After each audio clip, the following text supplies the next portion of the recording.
Hello दोस्तों, कैसे हैं आप लोग।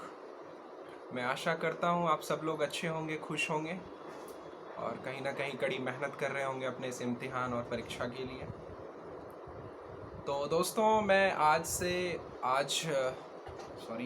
मैं अपने फिर उसी सिंधु घाटी सभ्यता की यात्रा को थोड़ा आगे बढ़ाऊंगा, जिसमें आज मैं मुख्य तौर पर सिंधु घाटी सभ्यता की लिपि, कला और संस्कृति जैसे विषयों पर चर्चा करूंगा, जो कि एक डीप एनालिसिस होगा। और मेरी जो दोस्तों ये वीडियोस होती हैं उसमें मैं यही पूरी अपनी कोशिश करता हूँ कि जितने भी टॉपिक हैं उसमें आपको एक बेसिक समझ से लेकर और एक एडवांस लेवल की समझ, मीन्स एक स्टैंडर्ड अप्रोच भी दी जाए। ठीक है दोस्तों, तो ठीक है, चर्चा करते हैं हम सिंधु घाटी सभ्यता की लिपि पर। तो दोस्तों, जो सिंधु घाटी सभ्यता की लिपि है, उस लिपि पर विद्वानों का यही कहना है कि उस लिपि को अभी तक पढ़ा नहीं जा सका है। मतलब कि अभी हम उस लिपि को पढ़ने में सक्षम नहीं हैं। ठीक है दोस्तों, अगर उस लिपि को हम पढ़ने में सक्षम होते, हमारे इतिहासकार और हमारे विद्वान अगर उस लिपि को पढ़ पाते, तो ना जाने और भी बहुत कुछ जानकारियां हम सिंधु घाटी सभ्यता, इंडस वैली सिविलाइजेशन के संबंध में एकत्र कर पाते। ठीक है दोस्तों, तो आप पहली बात यही याद रखेंगे कि सिंधु घाटी सभ्यता की जो लिपि है उसको अभी तक पढ़ा नहीं गया है। ठीक है दोस्तों, उसके बाद जो मुख्य बात है वो ये है कि सिंधु घाटी सभ्यता की जो लिपि थी वो दाएं से बाएं लिखी जाती थी। ठीक है दोस्तों, तो मैं जैसे आपको उदाहरण स्वरूप बता रहा हूँ कि आपका एक पेज है, ठीक है दोस्तों, उसमें आप क्या करते हैं, उसमें आप बाएं से लिखना शुरू करते हैं, मीन्स लेफ्ट से लिखना शुरू करते हैं, और लिखते लिखते लिखते लिखते आप राइट तक जाते हैं, मीन्स दाएं तक जाते हैं। ठीक है, लेकिन सिंधु घाटी सभ्यता में क्या होता था, इसका विपरीत होता था, इसका उल्टा होता था। वो क्या करते थे, वो राइट से मीन्स दाएं से लिखना शुरू करते थे, और दाएं से लिखते लिखते लिखते वो बाएं तक आते थे, और बाएं में जब उनका सेंटेंस खत्म हो जाता था, मीन्स पूर्ण विराम लग जाता था, फिर वो वहां से दूसरी लाइन शुरू करते थे, लेफ्ट टू राइट। ठीक है, लेकिन अगर पहली लाइन की बात करें हम, तो वो लिखते थे, वो कैसे, वो लिखते थे दाएं से बाएं। ठीक है, दाएं से बाएं मतलब इधर राइट से लेफ्ट की तरफ लिखते थे, और हम लेफ्ट से राइट की तरफ भी लिखते हैं। लेकिन ये राइट से लेफ्ट लिखने के बाद जब इनका सेंटेंस खत्म हो जाता था, फिर वो वहां से दूसरा सेंटेंस शुरू करते थे। ठीक है, तो मीन्स अभी का उल्टा, जैसे अभी हम लिखते हैं उसका विपरीत। ठीक है दोस्तों, तो ये उनका लिखने का तरीका था। अब अगर हम बात करें कि सिंधु घाटी सभ्यता की जो लिपि थी उसमें मूल चिन्ह कितने थे, तो वो आप याद रखेंगे, विद्वानों का ये कहना है कि मूल चिन्ह जो है सिंधु घाटी सभ्यता में वो 64 थे, मीन्स 64 थे। ठीक है दोस्तों, उसके साथ साथ ही अक्षरों की संख्या जो है वो 250 से लेके 400 तक थी। मतलब पढ़ नहीं पाए हम सिंधु घाटी सभ्यता की लिपि को, लेकिन बहुत हद तक इतिहासकारों ने, विद्वानों ने अनुमान लगाया है। तो मूल चिन्ह में मीन्स 64 चिन्ह को चिन्हित किया गया है। मतलब ये माना जा सकता है कि ये 64 चिन्ह जो है हमें ये बार बार रिपीटेड ऑर्डर में दिखे हैं, जिससे ये अनुमान लगाया गया कि ये मूल चिन्ह थे उस सिंधु घाटी सभ्यता के लिपि के। और उसके बाद अगर अक्षरों की बात की जाए तो ये अनुमान है विद्वानों का कि अक्षर 250 से लेके 400 तक थे। ठीक है दोस्तों, अब उसके बाद मैं बात करता हूँ एसएससी या कई सारे ऐसे एग्जामों में आ चुका है ये क्वेश्चन कि सर्वाधिक जो है लिपि में सर्वाधिक चित्रण किसका होता था, मीन्स पिक्चर सबसे ज़्यादा इस लिपि में किसकी होती थी। तो सिंधु घाटी सभ्यता की जो लिपि थी दोस्तों, मैं सबसे पहले आप लोगों को बता दूं कि वो जो लिपि थी वो थी आपको चित्राक्षर लिपि, मीन्स चित्रों के द्वारा ही जो है वो उस लिपि को लिखा जाता था। मतलब ज़्यादा से ज़्यादा चित्र होते थे, तो इसीलिए लिपि, सिंधु घाटी सभ्यता की लिपि में सर्वाधिक जो चित्रण है वो मछली का है। ठीक है दोस्तों, आप लोग याद रखेंगे कि सिंधु घाटी सभ्यता में की लिपि में सबसे ज़्यादा चित्रण किसका है, मछली का है। ये एक इंपॉर्टेंट क्वेश्चन बनता है, एग्जाम में आता है और आ भी सकता है। ठीक है दोस्तों, उसके बाद सर्वाधिक प्रयोग किस आकार के चिन्ह का हुआ है, तो सर्वाधिक प्रयोग यू आकार के चिन्ह का हुआ है सिंधु घाटी सभ्यता में। ठीक है दोस्तों, तो मैंने आप लोगों को 5 मुख्य बातें बताई इस सिंधु घाटी सभ्यता की लिपि से। पहला कि अभी तक इस लिपि को पढ़ा नहीं गया है, हम इस लिपि को पढ़ने में अभी तक सक्षम नहीं है।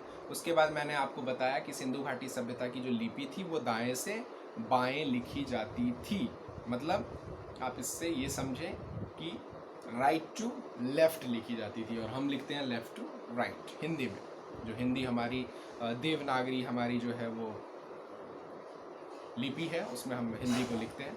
उसके बाद मूल चिन्ह जो है सिंधु घाटी सभ्यता की लिपि में वो 64 है और अक्षरों की संख्या लगभग 250 से लेके 400 तक है।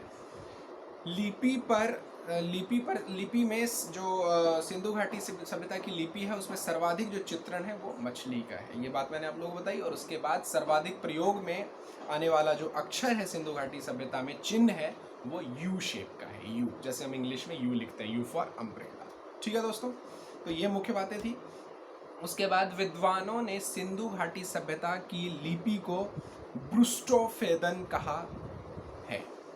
मतलब विद्वानों के द्वारा, इतिहासकारों के द्वारा सिंधु घाटी सभ्यता की लिपि को ब्रुस्टोफेदन कहा गया है। आप ना हो तो दोस्तों इसे नोट कर ले, मैं एक दो बार और रिपीट कर रहा हूँ कि सिंधु घाटी सभ्यता की लिपि को विद्वानों ने ब्रुस्टोफेदन कहा। ठीक है। उसके बाद मैं दोस्तों अगर बात करूं तो जो उस समय में मिस्र की सभ्यता, मेसोपोटामिया की सभ्यता और भी जो कई सभ्यता थी अन्य क्षेत्रों में, अन्य देशों में, तो वो भी उस समय की बहुत ही प्रसिद्ध जो है वो सभ्यता थी। लेकिन मेसोपोटामिया की जो लिपि थी वो किलाक्षर लिपि थी। कैसी थी? किलाक्षर लिपि थी। कहीं पर ये क्वेश्चन आ सकता है कि मेसोपोटामिया की लिपि और जो हमारे भारत की सिंधु घाटी सभ्यता की लिपि थी उसमें अंतर स्पष्ट करें या मुख्य अंतर बताएं। तो आपको ये याद रखना है कि जो मेसोपोटामिया की लिपि थी वो किलाक्षर लिपि थी और जो सिंधु घाटी सभ्यता की लिपि थी वो चित्राक्षर लिपि थी। मतलब अब किलाक्षर और चित्राक्षर, तो हमारा चित्रों में ज़्यादा से ज़्यादा वर्णन किया जाता था हमारी सिंधु घाटी सभ्यता की लिपि में। ठीक है दोस्तों, तो जो हमारी लिपि थी सिंधु घाटी सभ्यता की, जो हमारी लिपि थी वो क्या थी? भाव चित्रात्मक। ठीक है दोस्तों, मतलब चित्रों में ही भाव प्रकट किया हुआ होता था। मतलब चित्रों को देख के आपको अंदाज़ा लगाना है कि वो चित्र क्या भाव प्रकट कर रहे हैं।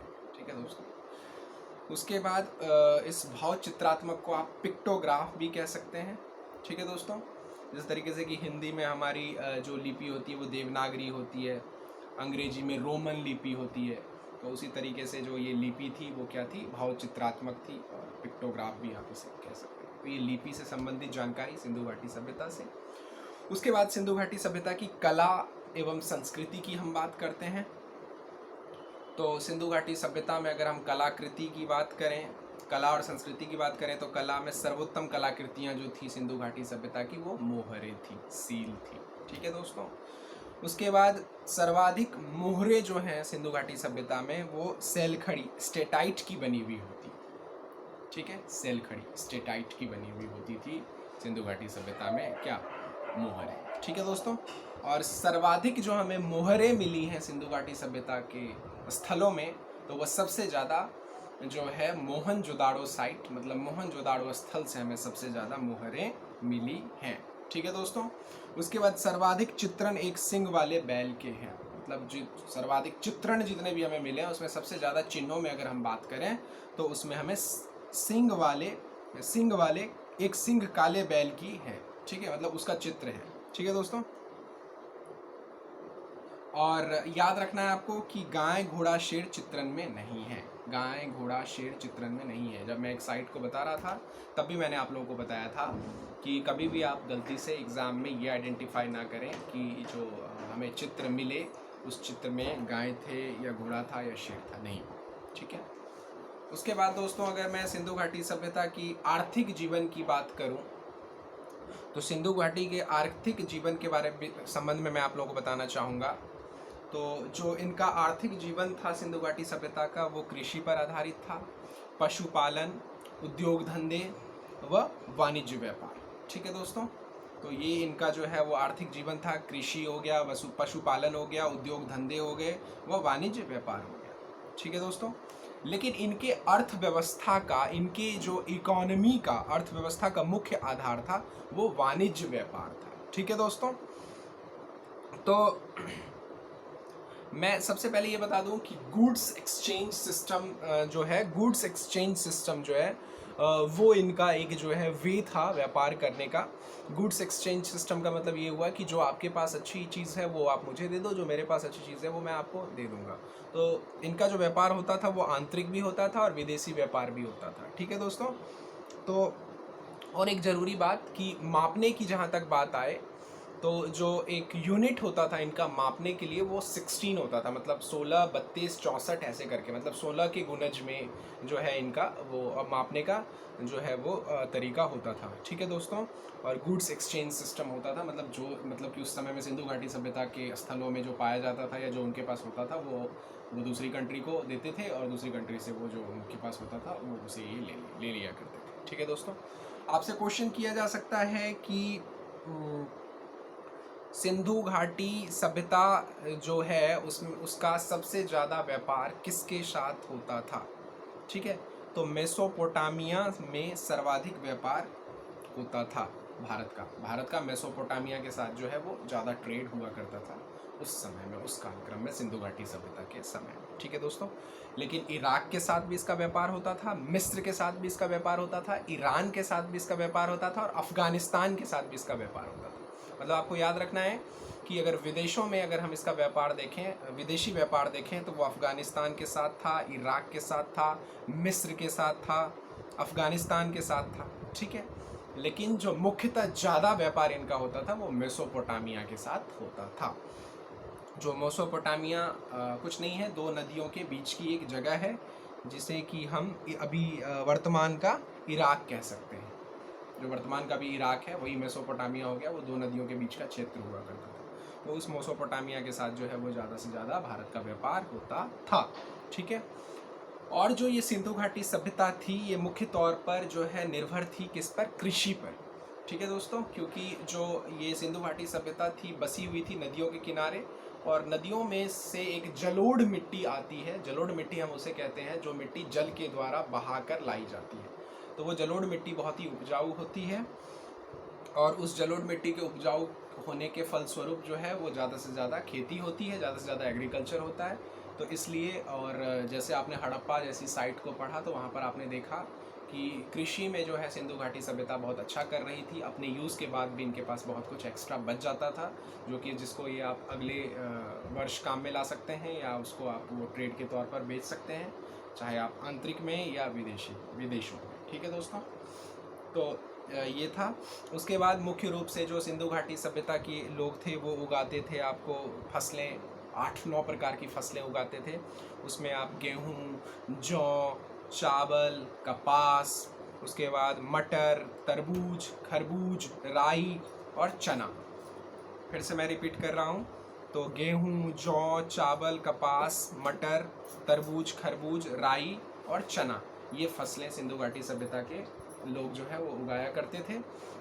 लेकिन मैं आपको एक महत्वपूर्ण बात बता दूं कि सिंधु घाटी सभ्यता के समय में कपास की खेती जो है वो बहुत अच्छी हुआ करती थी।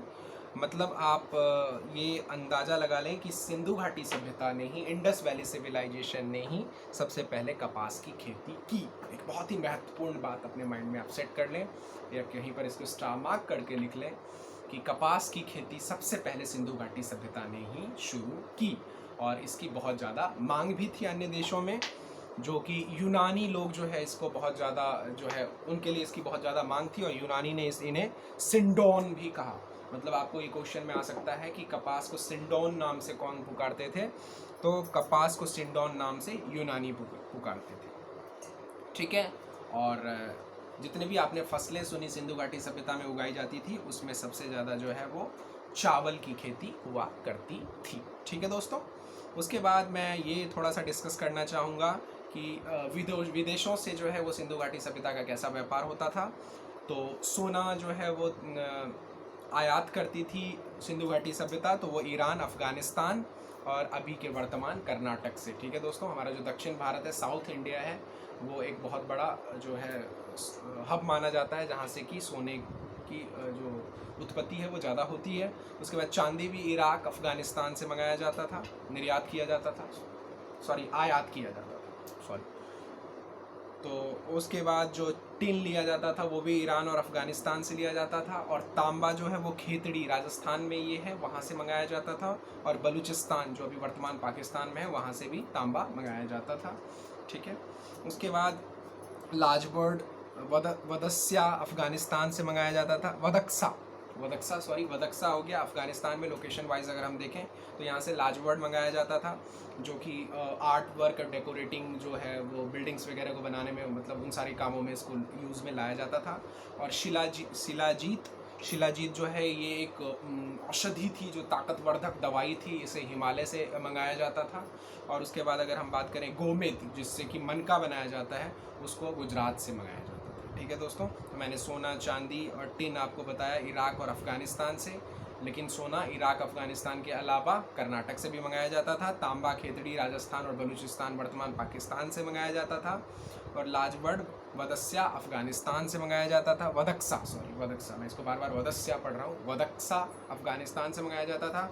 शिलाजीत हिमालय से मंगाया जाता था। और गोमेद, जिससे मन के बनाए जाते हैं, वो गुजरात से मंगाया जाता था। ठीक है दोस्तों, तो उसके बाद दोस्तों ये एक बहुत ही फली फूली सभ्यता थी और बहुत ही विकसित सभ्यता थी, जिसको एक नगरीय सभ्यता की भी उपाधि दी गई। विद्वानों का ऐसा मानना है। तो ये सभ्यता एकाएक ख़त्म कैसे हो गई, इसका पतन कैसे हो गया, तो इस पे जो है कुछ इतिहासकारों का, विद्वानों का कहना है कि आर्यों का आक्रमण हुआ इस सिंधु घाटी सभ्यता पर, जिसमें मार्टिमर, व्हीलर और पिगट और गार्डन चाइल्ड जैसे विद्वानों का, इतिहासकारों का ये कहना है कि आर्यों का आक्रमण हुआ, इसलिए जो ये सिंधु घाटी सभ्यता थी इसका पतन हो गया और लोप हो गया। ठीक है। उसके बाद महामारी एक ऐसी फैल गई जिससे कि सिंधु घाटी सभ्यता का पतन हो गया। ये कैनेडी महाशय हैं, उनका कहना है। ठीक है दोस्तों, लेकिन आर्यों का जो आक्रमण, इन्होंने 3 इतिहासकारों ने, विद्वानों ने, मार्टिमन, व्हीलर, पिगट और गार्डन चाइल्ड जैसे विद्वानों ने बताया, ये जो है एक तरीके से सर्वाधिक मान्य मत नहीं माना गया है। मतलब कि ऐसा नहीं माना गया है कि यही जो है एक रीज़न हुआ होगा। उसके बाद कुछ विद्वानों का ये भी कहना है कि बाढ़ आई और उस बाढ़ से जो है क्या कहते हैं, इस सिंधु घाटी सभ्यता का अंत हो गया। तो जे.एल. मार्शल और मेके और एस.आर. राव जैसे विद्वानों का कहना है कि बाढ़ आई और उससे बाढ़ आने से ही सिंधु घाटी सभ्यता का अंत हो गया।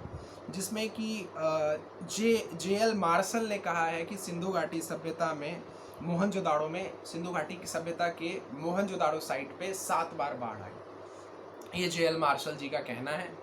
तो अगर हम सर्वाधिक मान्य मत की बात करें तो बाढ़ को ही सर्वाधिक मान्य मत माना जाता है कि बाढ़ आना ही एक ऐसा कारण रहा होगा जिससे सिंधु घाटी सभ्यता का अंत हुआ होगा और सिंधु घाटी सभ्यता जो है वो ख़त्म हो गई। ठीक है दोस्तों, उसके साथ साथ ही मैं आप लोगों को ये बताना चाहूँगा कि सिंधु घाटी सभ्यता के जो लोग थे वो लोहे की जानकारी उन्हें नहीं थी। हाँ, तांबे की जानकारी उन्हें थी। कभी भी आप ये अवधारणा ना बना लें कि सिंधु घाटी सभ्यता के लोग जो है उन्हें लोहे की जानकारी थी, उन्हें पता था कि आयरन जो है, स्टील जो है वो क्या है, तो इसकी जानकारी सिंधु घाटी सभ्यता के लोगों को नहीं थी। लेकिन तांबे की जानकारी उन्हें थी, क्योंकि आपको कई साइटों पर तांबे के मोहर भी मिले हैं। ठीक है दोस्तों, और कल की वीडियो में मैं एक छोटी सी चीज़ स्किप कर गया था। मैंने ये बताया था कि जो है आपको एक सड़क 10 मीटर और 10 मीटर लंबी और 10 मीटर चौड़ी एक सड़क मिली है, जो कहाँ पर मिली है, तो मोहनजोदाड़ो में मिली है। ठीक है, तो उस सड़क को राजपथ का नाम दिया गया था। ठीक है दोस्तों, ये किसी भी एग्ज़ाम में आ सकता है कि सिंधु घाटी सभ्यता में जो है कौन से साइट पर जो है राजपथ की जो है खोज हुई और किस सड़क को राजपथ का नाम दिया गया। तो ये आप थोड़ा सा याद रख सकते हैं कि सिंधु घाटी सभ्यता में जो है मोहनजोदाड़ो ऐसी साइट थी जहाँ पर हमें एक पक्की ईंटों से बनी हुई सड़क मिली, जिसकी लंबाई तकरीबन 10 मीटर लंबी और 10 मीटर वो चौड़ी सड़क थी, और उसे राजपथ का नाम दिया गया था। ठीक है दोस्तों, तो दोस्तों मैं आशा करता हूँ आप लोगों को ये वीडियो बहुत अच्छी लगी होगी। और साथ साथ मैं ये बता देना चाहूँगा कि इस वीडियो के अंतर्गत और अन्य पिछली 5-6 वीडियो में मैंने सिंधु घाटी सभ्यता को पूरी अच्छी तरीके से कवर करा दिया। मुझे लगता है कि जितने भी इस सिंधु घाटी सभ्यता से रिलेटेड क्वेश्चंस एग्ज़ाम वगैरह में आते हैं, यूपीएससी में या स्टेट पीसीएस वगैरह में, उनको मैंने सबको जो है इसमें कवर अप किया है इन वीडियोज़ में। तो आप इस सिंधु घाटी सभ्यता की जो मैं 6 to 7 वीडियोज़ मैंने इस यूपीएससी लक्ष्य यूपीएससी CSC चैनल के माध्यम से अपलोड की है आप लोगों के लिए। उस 6-7 वीडियोस को आप लोग बार बार देखें, उसके नोट्स बनाएं, उसे अच्छी तरीके से मेमोराइज़ करें। और हाँ दोस्तों, मैप को कभी भी ना भूलें हिस्ट्री पढ़ने के पॉइंट ऑफ व्यू से। और इन क्वेश्चनों की जो है वो आप प्रैक्टिस करें और देखें कि जहाँ पर भी सिंधु घाटी सभ्यता से रिलेटेड क्वेश्चंस आ रहे हैं उनको मैं सही तरीके से अटैम्प्ट कर पा रहा हूँ या नहीं। ठीक है दोस्तों, तो मैं आप लोगों का बहुत बहुत धन्यवाद करना चाहूँगा और मेरी अगली वीडियो आने तक के लिए दोस्तों आप लोगों का दिन शुभ हो। थैंक यू सो मच दोस्तों, बाय बाय, टेक केयर, जय हिंद।